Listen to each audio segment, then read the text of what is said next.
నమస్కారం, నా పేరు శివ. అందులో ఉన్నారు ఫ్రెండ్స్. వాళ్ళ వీడియోలో ఈపీఎఫ్ ఖాతాదారులకి మరికొన్ని ఇంపార్టెంట్ విషయాలు అయితే నేను చెప్పబోతున్నానండి. వీడియోకి వెళ్ళే ముందు ఇలాంటి విషయాలు మీరు మరింత తెలుసుకోవడం కింద సబ్స్క్రైబ్ బటన్ ఉంది, దాన్ని ట్యాప్ చేసి మన ఛానల్ సబ్స్క్రైబ్ చేసి పక్కన ఉన్న బెల్ బటన్ని యాక్టివేట్ చేయండి. అన్నది కాకుండా లైక్ చేయండి.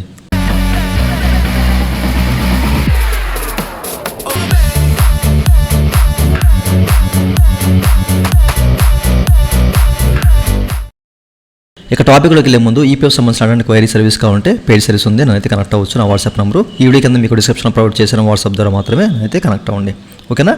అయితే ఈ వీడియోలో ముఖ్యమైన విషయాలు వచ్చేసరికి ఫస్ట్ ఆఫ్ ఆల్ ఇక్కడ మనకి జాయింట్ డిక్లరేషన్ అండి. సో చాలామంది అంటే వాళ్ళ సంబంధించిన బేసిక్ డేటా కానివ్వండి, అట్లాగే సర్వీస్ డేటా కానివ్వండి ఇక్కడ ఎడిట్ చేస్తూ ఉంటారు కదా. ఇంతకుముందు మనకి ఈ యొక్క ఫంక్షనాలిటీ అనేది అండర్ మెయింటెనెన్స్లో ఉంది, పని చేయలేదు. బట్ 2 days బ్యాక్ నుంచి అయితే ఇది ప్రాపర్గా అయితే వర్క్ చేస్తూ ఉందన్నమాట, ఓకే.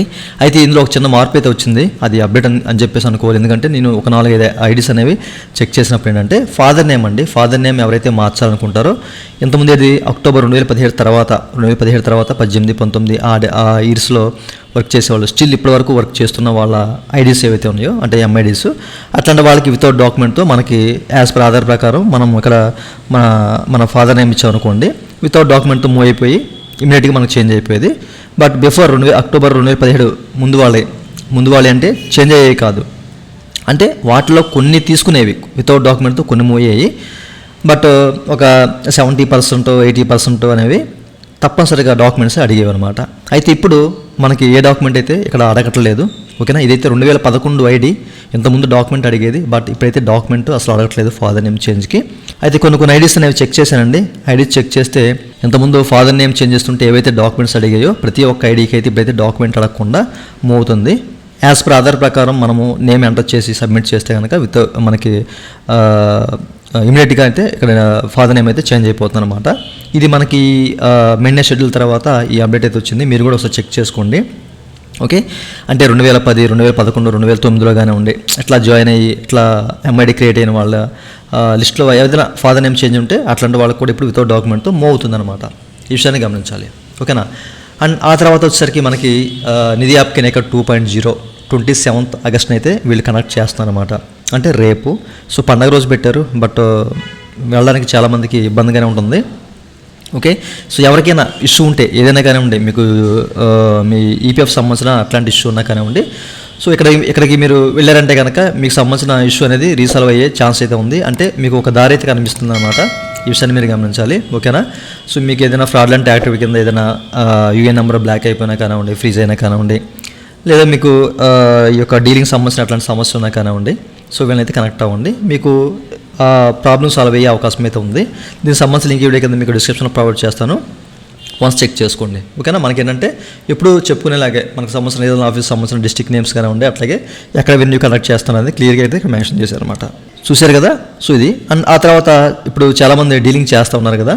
సో చాలామందికి 30-40 days దాటిపోయి 50 days కూడా అవుతుందని చెప్పేసి చాలామంది అంటున్నారండి. సో ఇంకా పెండింగ్ అటు డి అని చెప్పేసి, లేకపోతే అప్డేట్ అయ్యేది ఎస్ఎస్కి వెళ్ళడము, తర్వాత అది ఏపీఎఫ్స్ ఎట్లా మారుతూ వెళ్తుంది, ఒక్కొక్కళ్ళ చేతులు మారుతూ వెళ్తుంది. బట్ ఇంకా మాది అట్లాగే పెండింగ్లో ఉంది, చాలా రోజులు అయిపోయిందని చెప్పి చాలామంది అంటున్నారు.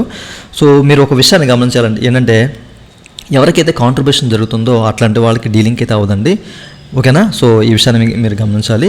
ఇన్ కేసు వీళ్ళు ఏదైనా కామెంట్ వాళ్ళు ట్రిగర్ చేసినా కానీ అది మీకు రిఫ్లెక్ట్ అవ్వకపోవడం అట్లాంటివి జరుగుతూ ఉంటాయి, ఓకే. అంటే మీకు రిజెక్ట్ చేస్తారు, బట్ అది మీకు షో చేయదు.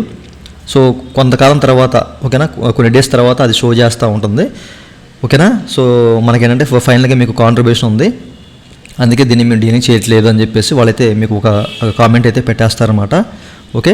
సో లాస్ట్ వీడియోలో మీరు చెప్పాను, మీకు కాంట్రిబ్యూషన్ జరగకూడదు, కాంట్రిబ్యూషన్ జరిగితే ఎట్టి పరిస్థితులు అవ్వదు. ఇంకోటి ఏంటంటే ఈ ప్రాసెస్ అనేది కాస్త టైం టేకింగ్ ప్రాసెస్ అనమాట, ఎందుకంటే బ్యాక్ ఎండ్ నుంచి వాళ్ళు చెక్ చేసుకోవాలి కాబట్టి కాస్త టైం పడుతుంది అనమాట. చాలామంది డీలింగ్ చేస్తూ ఉన్నారు, చాలామంది పెడుతున్నారు, సో వాళ్ళు 1 by 1 చెక్ చేసుకుంటూ వెళ్ళాలి కాబట్టి అది కొంచెం టైం పెట్టే అవకాశం అయితే ఉందన్నమాట. దీనికి సంబంధించిన ఎస్ఓపి కూడా ఇప్పటివరకు అయితే వీళ్ళైతే రిలీజ్ చేయలేదు, ఓకే. సో ఎప్పుడైనా రిలీజ్ చేస్తే కనుక మీకు ప్రత్యేకించి దాని సంబంధించిన వీడియో అయితే పెడతాను.